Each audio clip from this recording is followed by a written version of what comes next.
Photograph source, Senate Democrats, CC by 2.0. Do we really need three-ring circus debates to figure out that the only two candidates in the running for president who should be taken seriously are Bernie Sanders and Elizabeth Warren?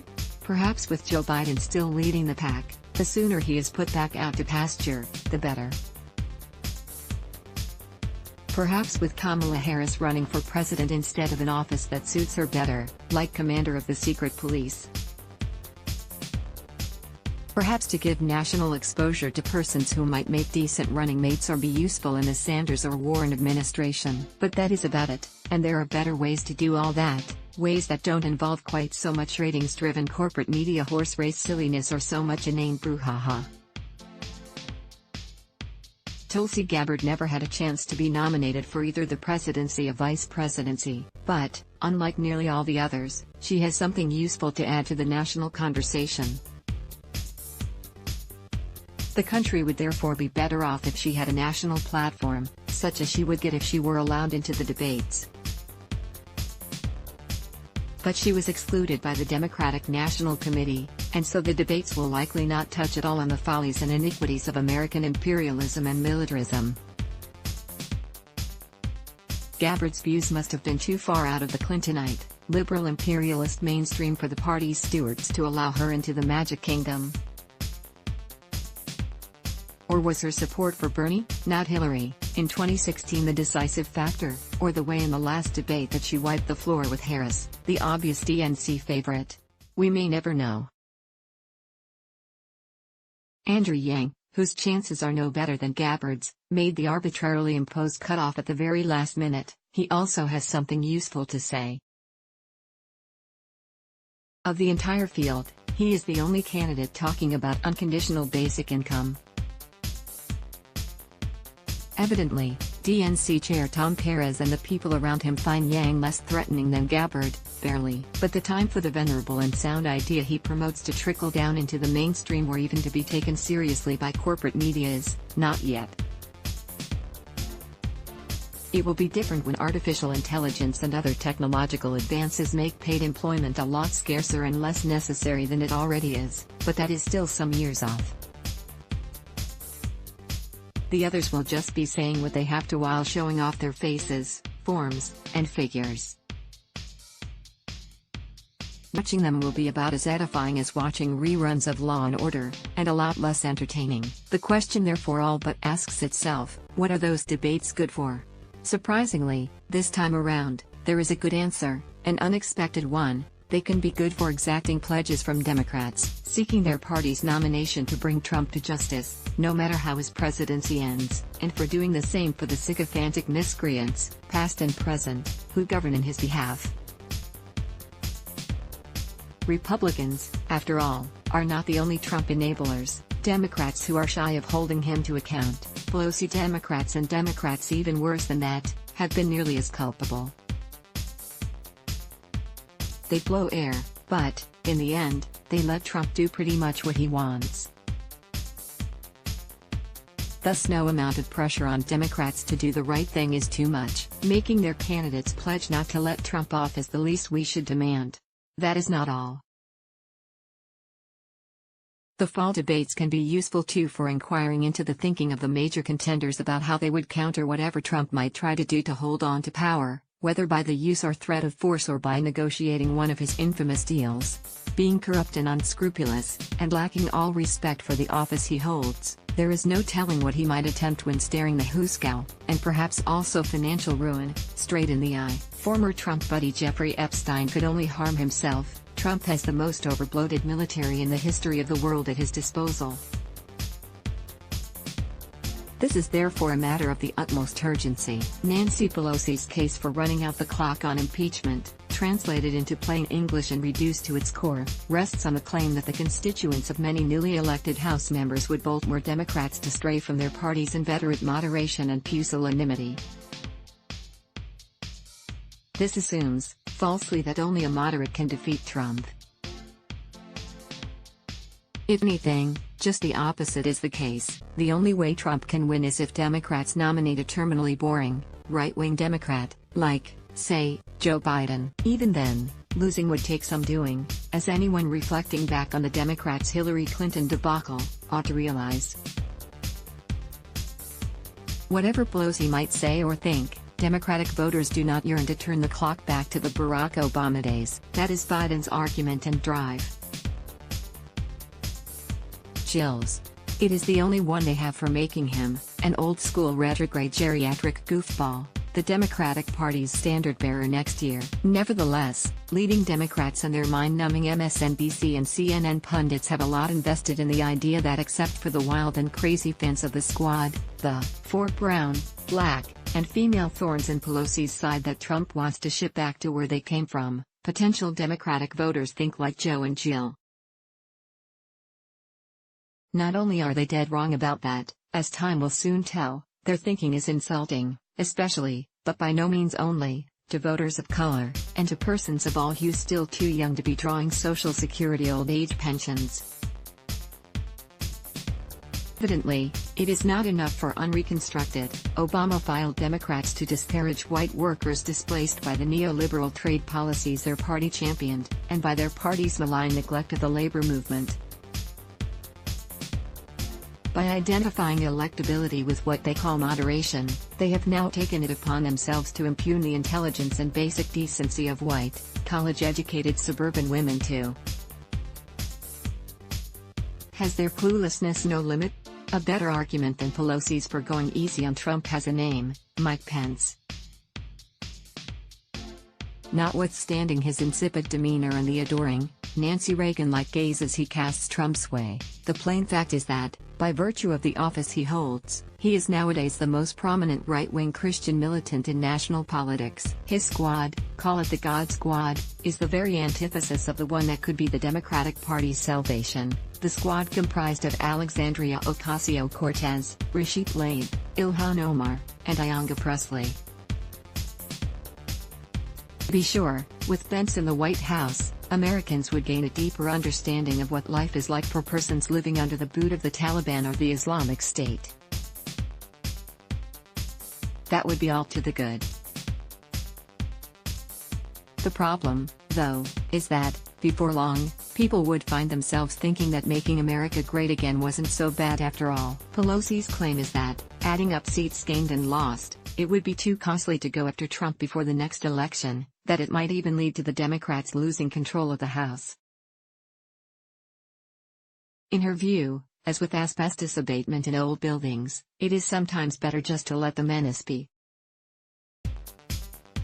She is wrong about that, of course. The way to lose the House is the way that Rahm Emanuel helped Obama lose it in 2010, by going all out for the right-wing Democrats of the Blue Dog Caucus, and letting the left, what little there was of it, fend for itself.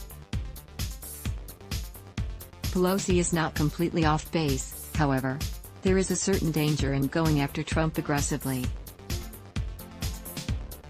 But it isn't that she and her fellow centrists might lose their power. It is that, if the object of their affection goads them on, the Trump-besotted creatures that crawled out from under the rocks he overturned might run amok, unleashing mayhem and even, as they did in Charlottesville, murder. Not long ago, only the extremely paranoid worried about such things. A deplorables apocalypse seemed about as likely as a vampire apocalypse. No longer. After more than 2.5 years of Trumpian rule, that concern is becoming more reasonable day by day. We are not there yet, but should deep state operatives, fake news purveyors, and effete, latte-sipping, metropolitan, bicoastal snobs rattle their cages the wrong way, the still sizable hardcore Trump base could end up giving new meaning to the old saw about being careful what you wish for, just as surely as a Mike Pence presidency would. With Trump mentally decomposing in plain view, anything is possible. Nevertheless, it is still more likely than not that Trump will hold it together to some extent, notwithstanding the warnings of his former director of communications, for 10 days, the peerless Anthony Scaramucci. It is more likely still that, in the end, even should Trump go entirely over to the dark side, that a good chunk of his remaining base would finally wise up and back off. Getting them back under the rocks from which they came will require protracted struggle, but keeping them in check should not be too hard to do. Assuming, then, that there is still enough sanity left in the body politic to counter Trump and Trumpism by more or less normal political means, now is a time to start thinking about how the Trumpification should proceed, and about how the debates to come can play a positive role in the process. We would be slightly better off now had there been a serious attempt at the Bushification a decade ago. That never happened, of course. Add that to the long list of reasons not to yearn for the second coming of Barack Obama. Anyone paying attention 10 years ago knew that America's corporate and financial elites had vetted Obama well, and that, with him in the White House, nothing fundamental would change. Even so, people of goodwill could hardly not root for America's first African-American president. For that reason alone, the expectations his candidacy raised were contagious. Even those of us who knew better hoped to be pleasantly surprised. I lost what little hope I had when he chose Biden for a running mate. Everyone who ran against Obama for the nomination in 2008 ran to his left, except Biden and Clinton, the two he empowered. That says a lot about Biden and Clinton, and even more about Obama himself. Then, as news of his cabinet and cabinet-level appointments began to trickle in, it became increasingly obvious that, with his team of rivals, what he was offering was the same old, same old. Timothy Geithner was a big tell, so, of course, were Bob Gates and Clinton, most of all. By the time Obama made Larry Summers director of his National Economic Council, the kindest thing one could honestly say about him was that he was better than Bush. Nevertheless, well into the first year of his tenure, willful blindness remained endemic and honesty was in short supply.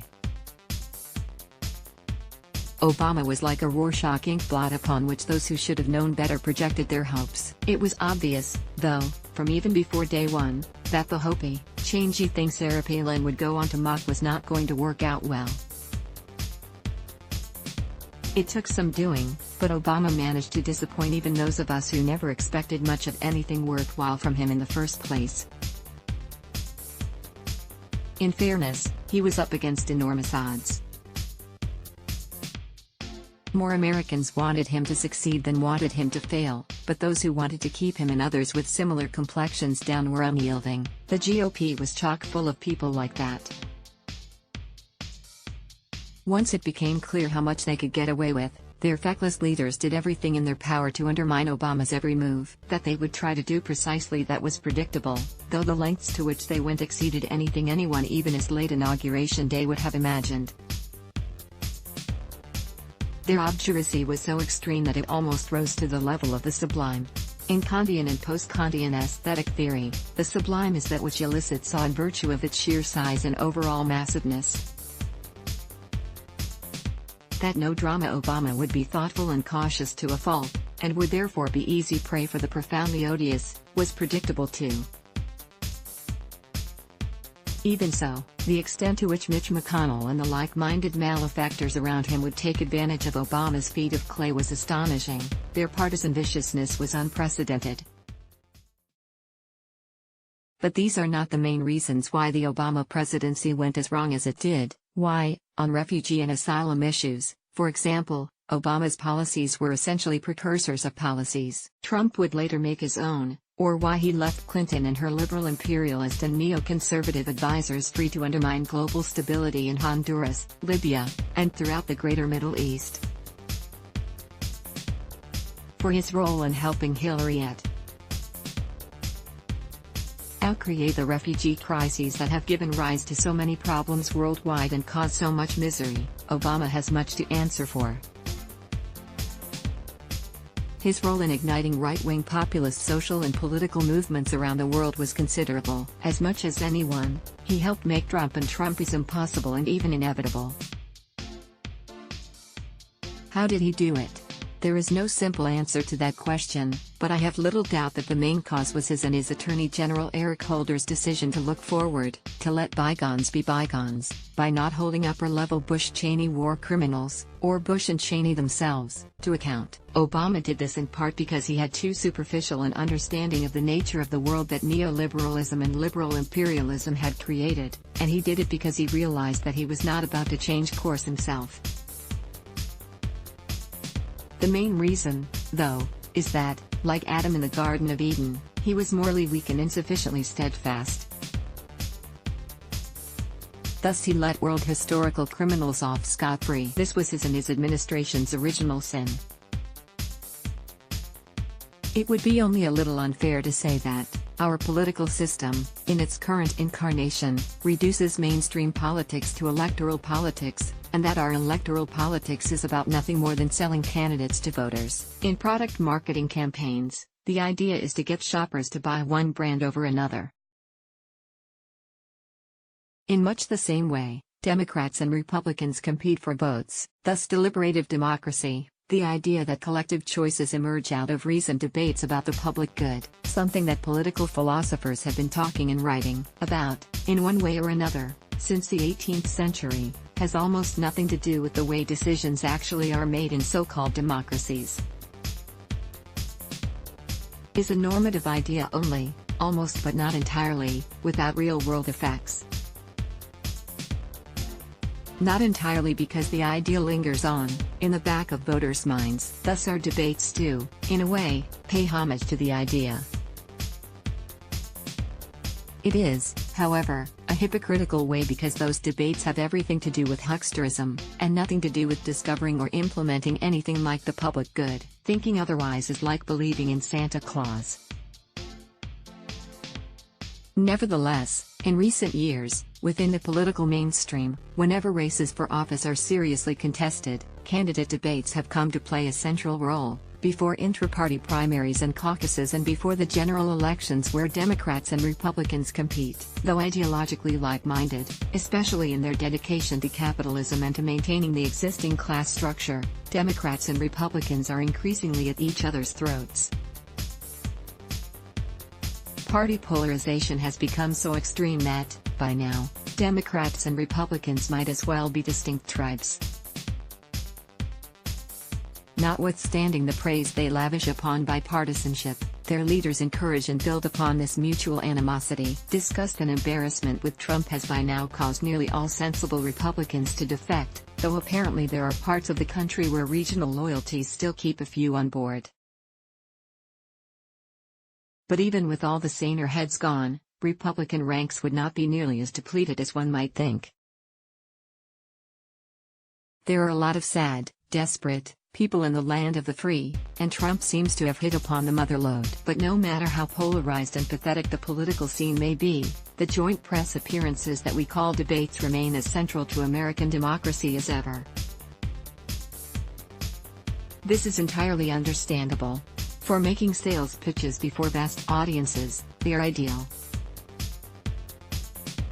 With or without them, though, there would be little democracy in our democracy. The demos, the people as distinct from social and economic elites, do not rule, neither does the general citizenry, undifferentiated by class.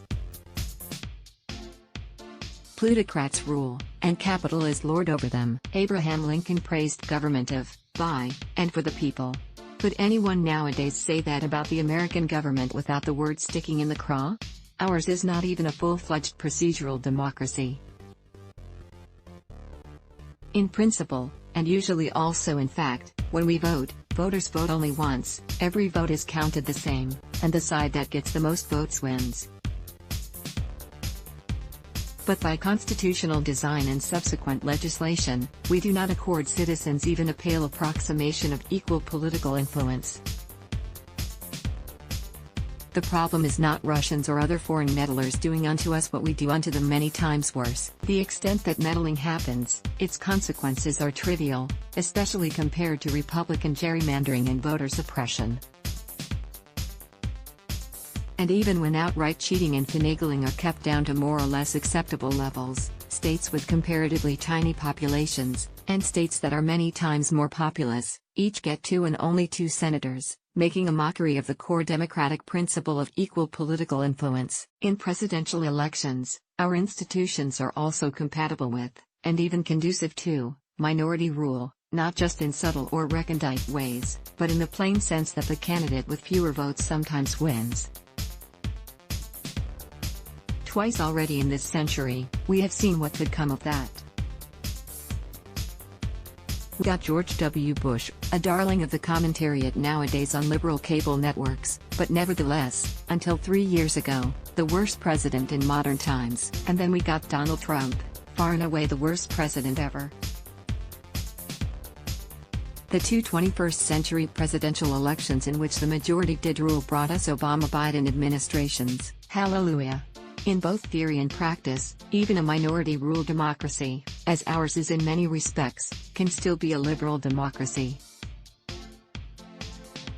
It can still respect civil and human rights, it can still assure, as per FDR's 4 freedoms, free expression, freedom of religion, and irreligion, and a decent semblance of freedom from want and freedom from fear. We had a poor but not awful semblance of that before the Bush-Cheney and later Obama war on terror, and, even as their assaults on traditional freedoms got underway, the situation remained in the acceptable range.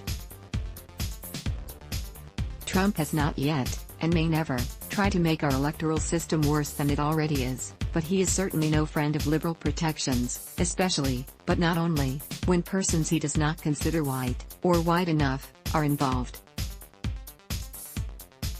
For him, making America great again means turning it into more of a Herrenvolk democracy, a democracy for the master race, than it had been in the period between the civil rights victories of the mid-60s and the onset of the Trumpian menace 2.5 years ago. No wonder that, like other white supremacists, Trump holds the state of Israel in such high regard.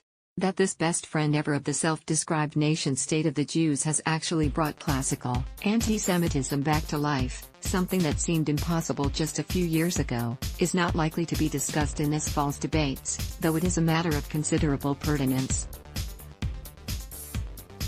Among other things, it bears witness to the urgency of de-Trumpification, and therefore of the need to get discussion about how to deal with the problem going. Trump makes everything worse. America's ways of constraining tyranny and dealing with systemic racism are no exception.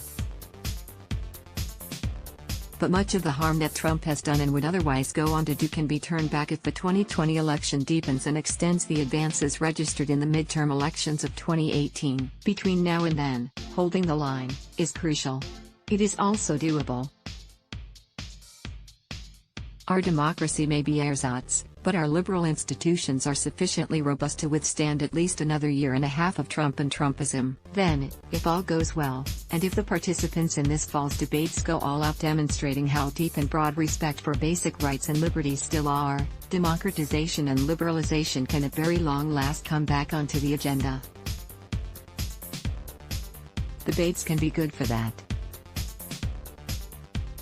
The Squad and its allies in Congress are good for that too, but our system is crazy enough that the pseudo-debate debates ahead may actually matter more even than the best our democracy, as presently constituted, is able to deliver. And so, we can say with some assurance that the coming debates can be made good for something, indeed, for 2 things now urgently needed: for assuring that Obama and Holder's original sin not be repeated, in other words, that Trump and Trumpians be brought to justice, and for defanging them along with the sordid, vile and potentially violent creatures they have let loose upon the world. If the debates make it more likely that Trump is hobbled and perhaps even removed from office before his time is up, that could be good too. But the important thing is the easiest to secure, gaining assurances from any and all Democrats vying to replace him in the Oval Office that, so far as it is within their power, he will not get away with any of it, not his high crimes and misdemeanors and not his multiple violations of ordinary criminal law. Let's block ads. Why?